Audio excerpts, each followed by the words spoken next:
Boa noite, pessoal! E aí, se olharam, se amaram?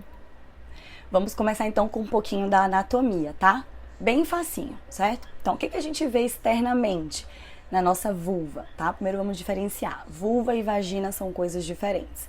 Vulva é a parte externa da nossa genitália e vagina, ou canal vaginal, é a parte interna da nossa genitália, tá? Externamente na vulva a gente tem o que chamamos de monte de Vênus, né? A testa, o capuz da nossa região íntima, tá? É uma regiãozinha com gordurinha que tem os pelos ali pubianos, né? Que protege ali a parte da sínfise púbica, a partezinha óssea que tá aqui atrás, tá? Descendo, a gente tem o nosso clitóris, tá? O nosso órgão principal do prazer, que na vulva a gente só vê a pontinha dele, mas ele é muito maior do que isso. Descendo, a gente tem a primeira abertura, né, na vulva, que seria a abertura do canal uretral. É o canal por onde sai a urina. Ao lado, que nesse protótipo, né, não dá para ver, mas ao lado a gente tem mais dois orifícios que se chamam de glândulas parauretrais. São glândulas responsáveis pela nossa lubrificação natural, tá bom?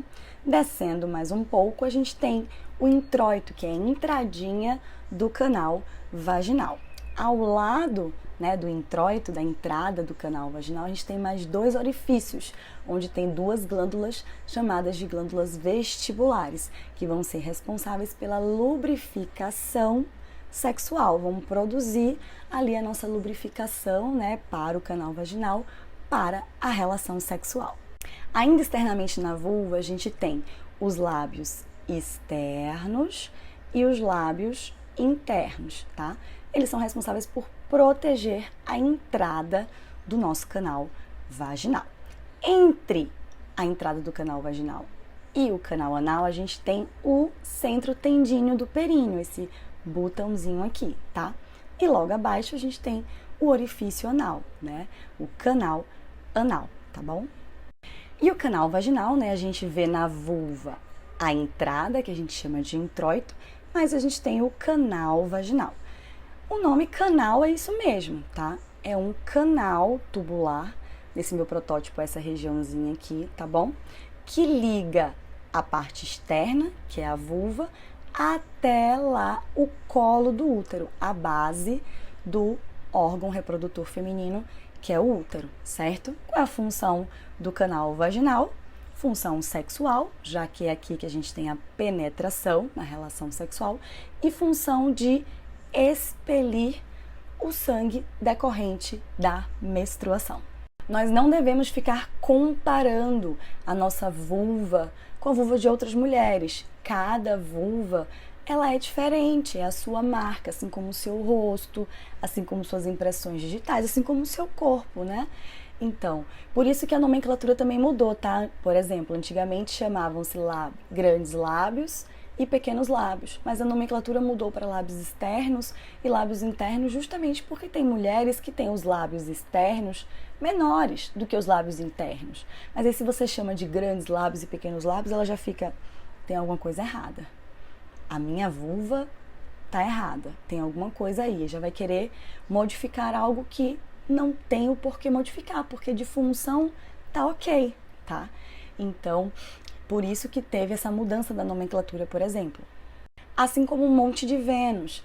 Em algumas mulheres, essa testa, né, da vagina é maior, em outras é menor, em umas é mais gordinha, em outras é mais enxutinha. Vai de acordo com o seu biotipo e tá tudo bem, tá? Assim também como o clitóris, né? A pontinha do clitóris que a gente vê na parte da vulva, que se chama glande, a gente vai falar só do clitóris em um dia do desafio, mas em algumas mulheres você vê ele menorzinho, porque a pelezinha, que se chama prepúcio do clitóris, recobre mais ele.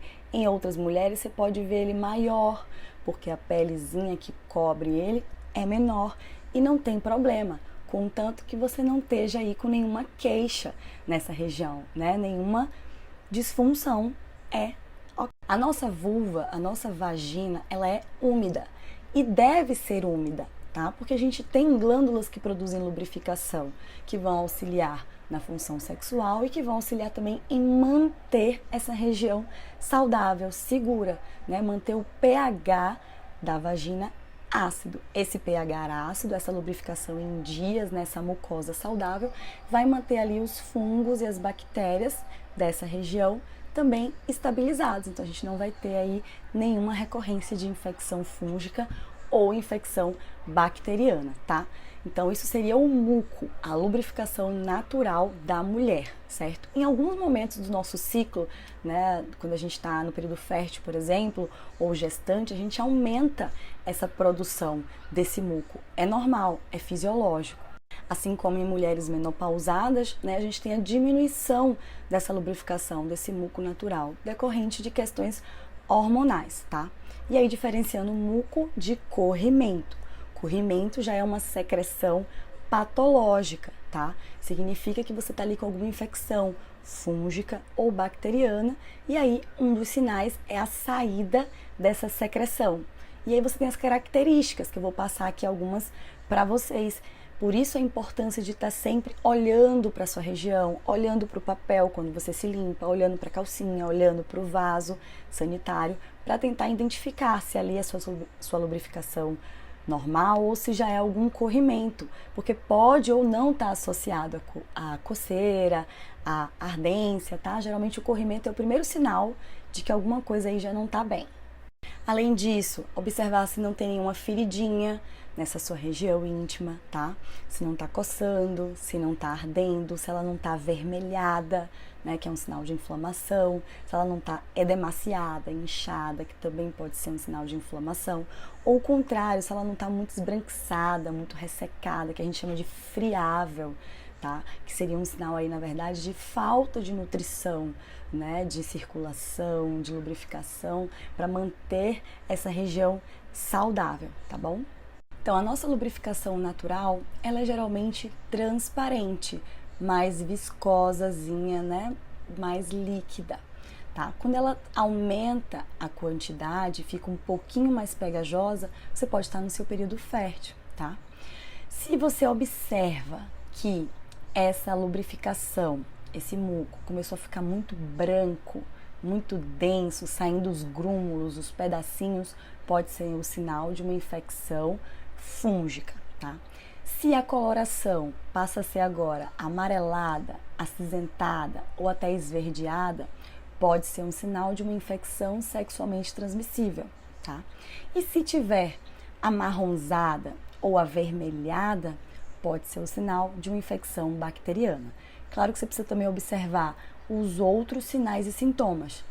Se você não está sentindo um cheiro muito forte, né, um odor, se você não está com coceira, se você não está com vermelhidão, inchaço, dor na relação sexual, ardência, desconforto na hora de fazer xixi, na hora de se limpar também, na hora de se lavar ou de passar o papel, tá? Independente da coloração, por isso que é importante estar sempre se observando e entender o básico dessas alterações, né, da diferença entre muco e corrimento e dessas colorações, é qualquer sinalzinho procurar ajuda médica para tratar.